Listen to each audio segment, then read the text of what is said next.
하나님의 은혜가 풍성한 교회라고 하는 주제로 말씀을 증거하겠습니다.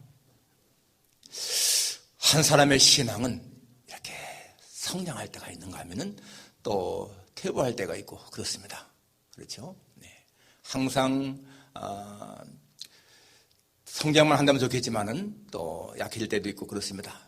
그런데 여러분, 신앙의 어떤 변화, 특히 이렇게 좀 이렇게 신앙이 크게 변화할 때 언제 같습니까? 보면은 하나님의 은혜를 깨닫는 때예요. 하나님의 은혜를 깨닫는 때. 태어나서부터 모태신앙으로 자라고 그냥 부모님 따라 교회 다니던 한 여자분이 있었습니다. 근데 이분이 어릴 때에 소아마비를 알아서 다리를 좀 절었어요. 그러니까 굉장히 그것이 자기 마음에 이렇게 상처가 되는 거예요. 그러니까 남 앞에 서도 주눅이 들고 떳떳하지 못하고 항상 그렇게 기가 죽게 되고 그렇게 살았습니다. 그래도 다행히 좋은 이 남자를 만나서 결혼을 했는데 결혼한 후에도 그러한 어떤 마음의 컴플렉스는 사라지지 않았습니다. 그런데 어느 해인가 부활절 예배 때에 성찬식을 앞에 두고 있는데 이제 목사님이 말씀을 읽잖아요. 이것이 내 살이고 이것이 내 피다. 그런 이제 말씀을 하는데 그때에요. 불현듯 자기 마음에 울리는 음성이 있었습니다. 그게 정말 예수님의 음성 들린 거예요, 이 여자한테. 이것이 내 살이고 이것이 내 피다. 내가 이 살을 먹고 이 떡을 먹고 이 잔을 마신다는 것은 내가 너와 영원히 함께 있다는 뜻이다. 그런 마음이 마음이 바뀌어오는 거예요. 그러니까 여태까지 그렇게 많은 그런 세월 동안 성찬식 참여했지만은 그런 적이 없었거든요. 그런데 그 순간은 정말 주님의 말씀이 마음에 탁 박혔습니다. 내가 이 떡을 먹고 이 잔을 마신다고 하는 것은 내가 너와 영원히 함께 있다는 표시다라는 거예요. 그러니까요, 정말 떡을 먹으면서 잔을 마시면서 자기도 모르게 눈물이 쏟아지게 되고요. 알 수 없는 그냥 기쁨이 샘솟게 되고 평안이 생기게 되고 막 그랬습니다. 너무너무 좋은 거예요, 마음의 평안이. 그리고 하나님의 은혜가 정말 자기 마음이 넘치는 거였습니다. 그 다음부터는요, 이 설교를 들어도 너무너무 은혜가 되는 거예요, 말씀이. 설교 말씀이 정말 자기 귀에 쏙쏙 들어오고, 그전에도 설교를 들으면서 그냥 고개를 끄덕이면서 했지만은, 그 다음부터는요, 말씀을 들을 때마다 그냥 자신도 모르게, 아멘, 아멘, 아멘, 아멘. 그 말씀이 막 자기에게 받아지는 거예요. 찬송을 부를 적에도 그전에는 그냥 가사에 대한 의미 없이 부르는데 가사가 생각나면서요, 가사 한마디 한마디가 자기 마음에 부딪히면서 너무너무 은혜가 됐으니까 은혜가 되는 거예요. 여러분 오늘 찬양도 들을 적에 그냥 가사 다 잊어버릴 수 있지만은 어느 가사는 마음에 새겨지잖아요. 저도 오늘 서로 감싸주면서 서로 사랑하면서 가는 길, 사랑의 종소리가 우리 감싸게 해주십시오. 그런 말씀들이요, 자기 마음에 다 이렇게 기억이 되면서 너무너무 은혜가 된 겁니다.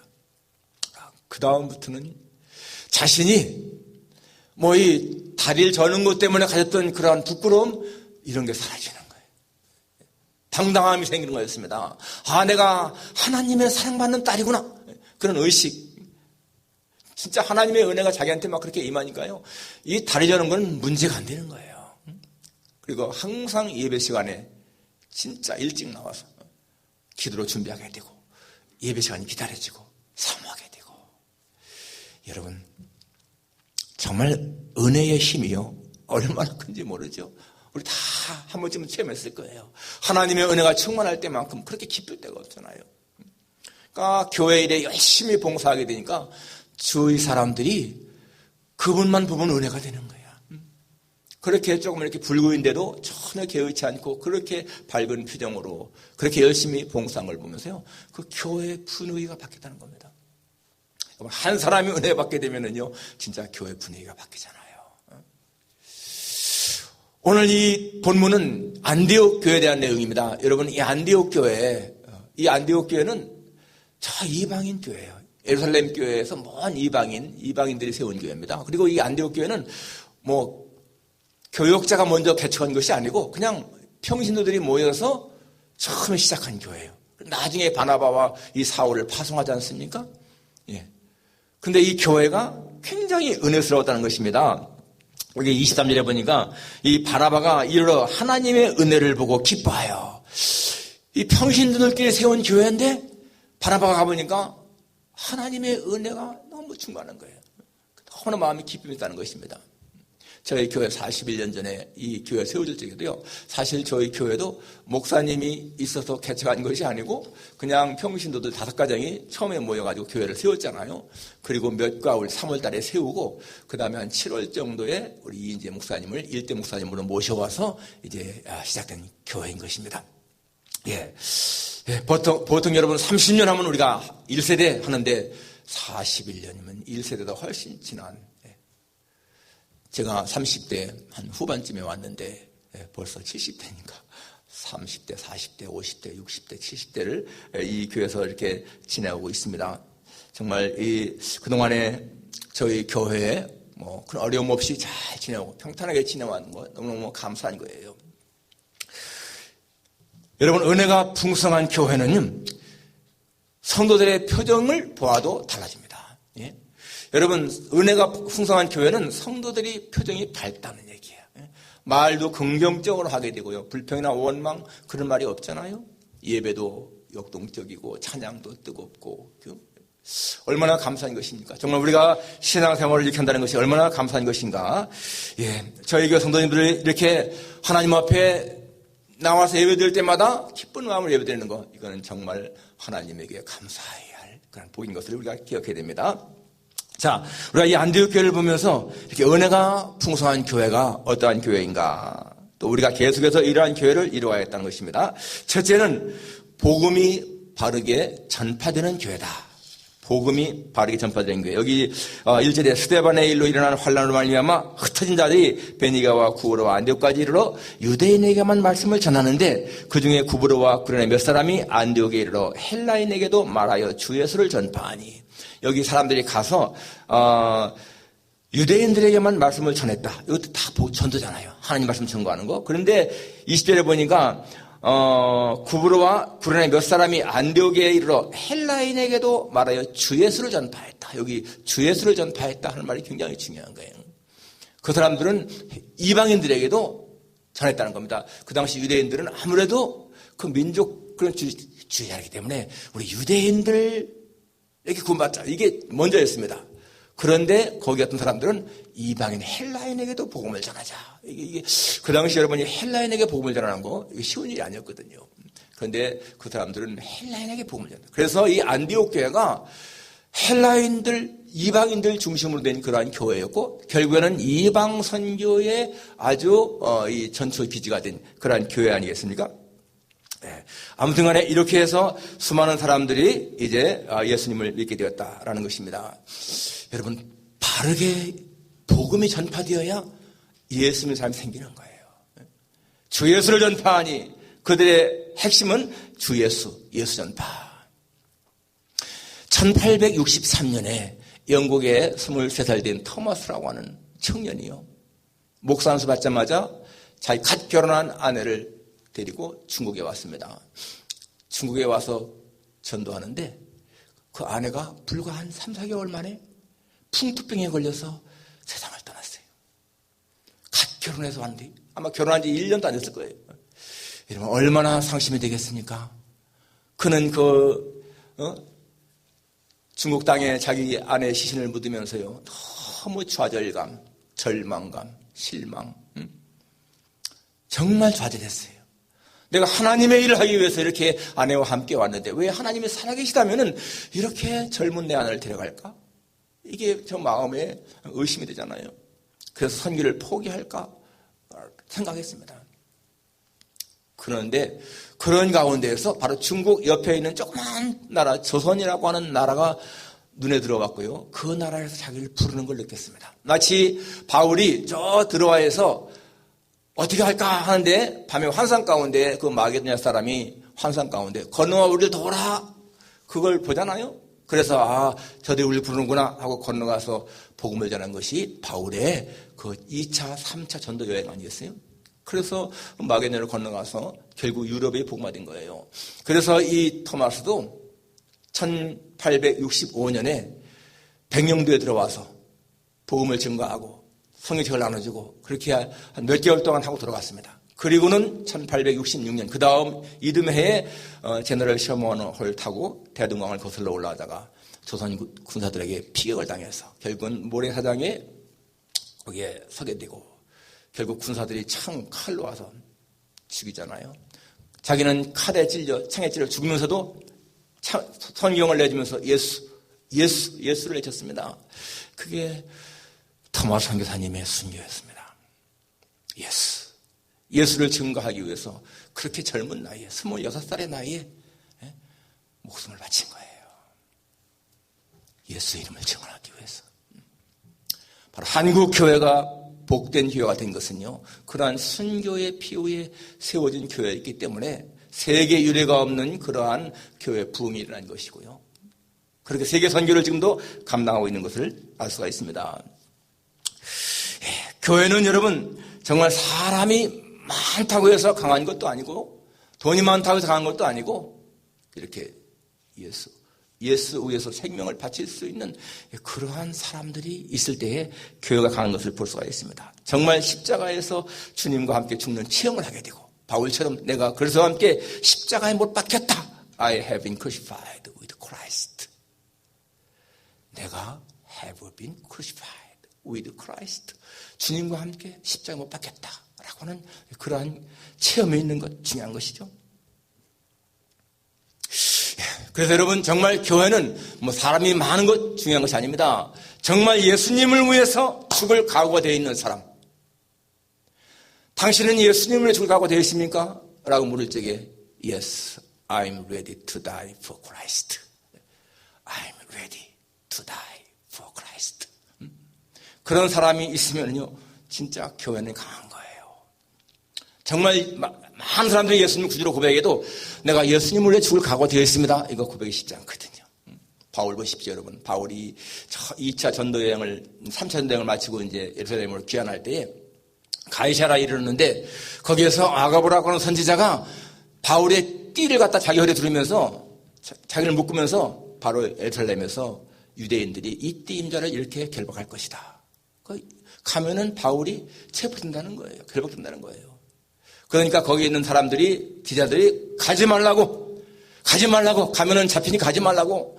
그럴 적에 바울이 뭐라고 했죠? 여러분들이요, 어찌하여 울어 내 마음을 상하게 하느냐. 나는 주 예수의 이름을 위해서 결박당할 뿐 아니라 죽을 것도 각오했노라. 그렇게 말하잖아요. Why are you weeping and breaking my heart? I am ready not only to be bound, but also to die for the name of the Christ. 나는 예수님의 이름을 위해서, 그 이름을 위해서 죽을 것도 각오했다. 그게 바울의 신앙입니다. 죽을 것도 각오했다. I'm ready. 결박당할 뿐만 아니라 죽을 것도. 결박의 문제가 아니라 나는 죽을 것도 각오했다. 여러분, 우리가 주님을 위해서 어려움 당한다 하는 거, 그것뿐만이 아니라 나는 죽을 것도 각오했다고 하는 그러한 믿음이 바른 복음을 가진 자의 믿음인 거예요. 바른 복음이 전파되는 그러한 교회가 하나님의 은혜가 임한다. 두 번째는 지도자와 성도들이 그리스도 안에서 한 마음 한 뜻을 품은 교회입니다. 오늘 여기 보이게 되니까 여기 예루살렘 교회가 이 사람들의 소문을 듣고 바나바를 안디옥까지 보냈습니다. 거기에 안디옥에 지금 교육자도 없는데 지도자도 없는데 교인들끼리 모여서 교회를 세웠다는 그런 소문 때문에 바나바를 파송했잖아요. 그러니까 그들이 바나바가 오니까 너무 기뻐하면서 이 바나바의 말을 잘 듣습니다. 23절에 그가 이르러 하나님의 은혜를 보고 기뻐하여 모든 사람에게 굳건한 마음으로 주와 함께 붙어있으라 고나니, 이 바나바 착한 사람이요, 믿음과 성령에 충만한 사람이라고 했잖아요. 그가 나중에 이제 사울을 데리고 또 와서 나중에는 이 사울까지 데리고 와서 다소에 가서 같이 둘이가 동역합니다. 그러니까 이 안디옥 교회는 바나바와 사울이 같이 동역한 교회인 거예요. 두 사람이. 그래서 이 교회가 아주 힘있게 성경에 관한 것을 볼 수가 있습니다. 근데 그들의 그 가르치는 핵심도 뭐예요? 예수 그리스도죠. 23절에 모든 사람에게 굳건한 마음으로 주와 함께 머물러 있으라. 오직 예수만을 증거하는. 그래서 지도자와 교인들이 전부 다가 다 한마음 한뜻으로 예수님 안에서 하나가 되는 그러한 교회였던 것을 볼 수가 있습니다. 여러분, 아무리 부부간의 사랑이 좋아도요, 또 아무리 경제적으로 부유해도, 또 세상적으로 성공한 것 같다 할지라도 예수님 안에 있지 않은 그러한 인생은요, 뿌리 없는 인생인 것입니다. 우리가 지금 이렇게 예수님을 나의 구주로 고백하면서 예수 안에 있다는 거, 엄청난 축복인 거예요. 영적으로 볼 때 여러분, 우리는 정말 복받은 사람들이다 라는 것을 우리가 알 수가 있습니다. 이렇게 사울과 바나바는 그렇게 힘을 합쳐서 잘 가르쳤고, 또 그들도 이 가르침을 잘 받아들인 거예요. 그런데 여러분, 여기에서 우리가 참 역사의 아이러니를 발견할 수가 있는데, 이 안디옥 교회가 설립된 동기가 뭐라고 했어요? 여기 1절에 그때 스데반의 일로 일어난 환란으로 말미암아 흩어진 자들이, 그러니까 스데반이 순교당할 적에 그 환란 때문에 다 교회가 흩어졌습니다. 흩어졌는데 거기서 세운 교회가 안디옥 교회인 거예요. 그런데 여러분, 이 스데반 죽을 적에 그렇게 흩어지게 만든 사람 중에 하나가 누굽니까? 사울이잖아요. 사울이 스데반을 죽인 일에 찬성했지 않습니까? 그러니까 스데반을 죽이는 일에 앞장섰던 이 사울 때문에 피난 간 사람들이 세운 교회가 안디옥 교회였는데, 그 교회를 가서 사울이 목회한다. 이거 얼마나 아이러니한 일인가요? 하나님이 하시는 일은 우리가 상상할 수 없는 거죠. 그 당시 사람들은, 아니 저 사람 옛날에 예수 믿는 사람들 다 박해한 사람인데 그럴 수 있지 않습니까? 그런데 그 사람 다 알고 있습니다. 얼마나 이 사울이 나중에 변한 다음에 하나님을 위해 일했는지 알잖아요. 그러니까 다 용납하고 받아들인 거 아니겠습니까? 하나님이 인정한 사람이잖아. 이 사람은 내 이름을 이방인과 임금들과 이스라엘 자손 앞에서 전하기 위하여 택한 나의 그릇이라. 하나님, 예수님이 그렇게 인정했습니다. 사도 바울을. 그래서 사울은 정말 죽기까지 하나님 앞에 충성을 다한 사람인 것을 볼 수가 있습니다. 우리 세안교회, 저는 교인 여러분들이 그리고 특별히 여기에서 말이죠, 나오잖아요. 26절에 이 안디옥에서 비로소 그리스도인이라 칭함을 받게 되었다. 그 전까지만 해도 그리스도인, 크리스찬 이 말이 없었는데, 이 안디옥 교회 사람들이 너무 예수님을 잘 믿고 예수님을 따르니까 그리스도인이다. 여러분, 그리스도인이라고 하는 이 크리스찬이라고 하는 말이 원래는요, 좋은 뜻이 아니잖아요. 비아냥거리는 말, 예수쟁이, 예수에 미친 자들, 이런 뜻이거든요.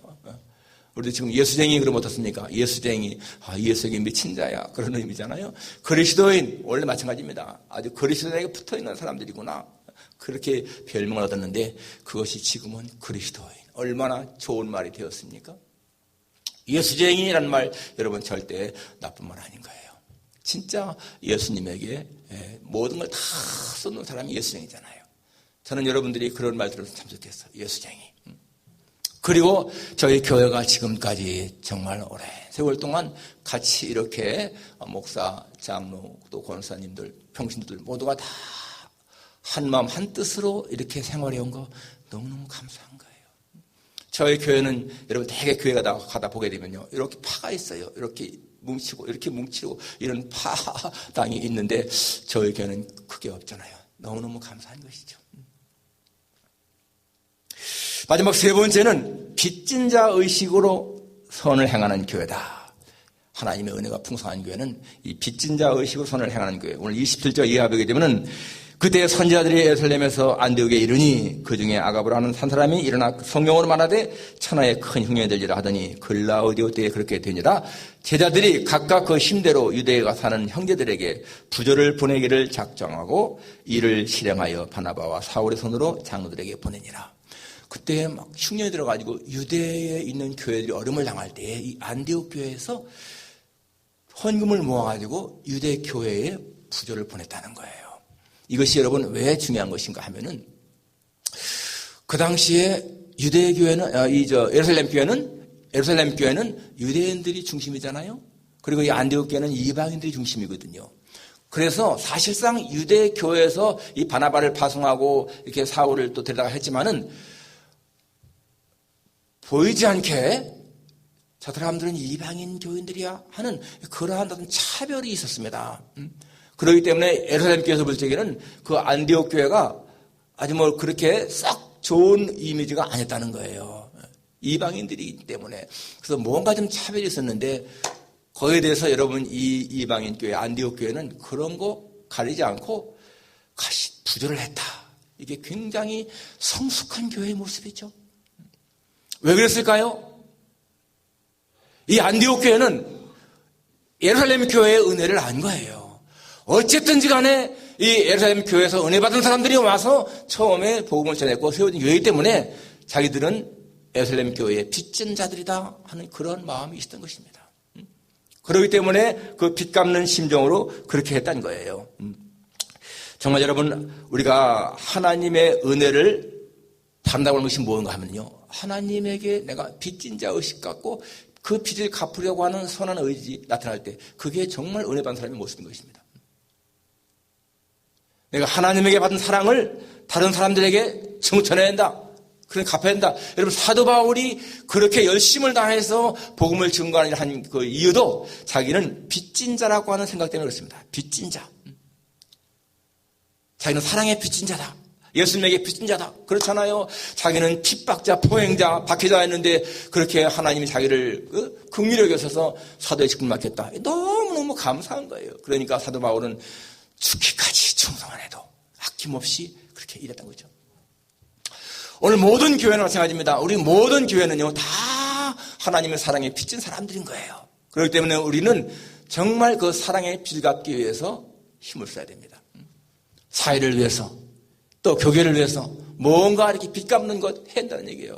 저희 교회 여러분 정말 여기로 이사 와가지고서 벌써 12년이 되는데 정말 하나님이 이 필라델피아 지역을 위한 좋은 장소로 우리만이 아니라 다른 사람들도 많은 교회 사람들을 위해서 쓰임받게 하려고 여기로 옮기게 하신 거 너무너무 감사한 거예요. 얼마나 많은 사람들이 이 교회를 이용하고 있습니까? 지금은 이제 다음 4월부터도 다시 이제 또 목요일마다 목사님들 모여서 세미나하고 그럴 텐데 아무튼 간에 여러분 그렇게 뭔가 사회에 공헌하는 일을 하고 있다는 거 감사한 것이죠. 우리가 연약하지만은 그래도 또 이렇게 벌써 해마다 장학금을 지불하는 것도 여러분 이게요 빚 갚는 그러한 심정으로 뭔가 선한 일을 하는 거 아니겠습니까? 여기 하나님이 이렇게 우리를 쓰신다. 이게 얼마나 감사한 것입니까? 우리는 정말 하나님의 사랑의 빚진 자로 이 빚을 갚는다는 그런 마음으로 그렇게 선한 일을 해야 돼요. 하나님은 우리가 선한 일을 위해서 우리를 지었다라고 말씀까지 하고 있습니다. 선한 일을 위해서. 그러니까 할 수만 있으면 우리는 선한 일을 해야 한다는 거예요. 여러분 지난 41년 동안 이 교회를 거쳐간 사람들 참 많습니다.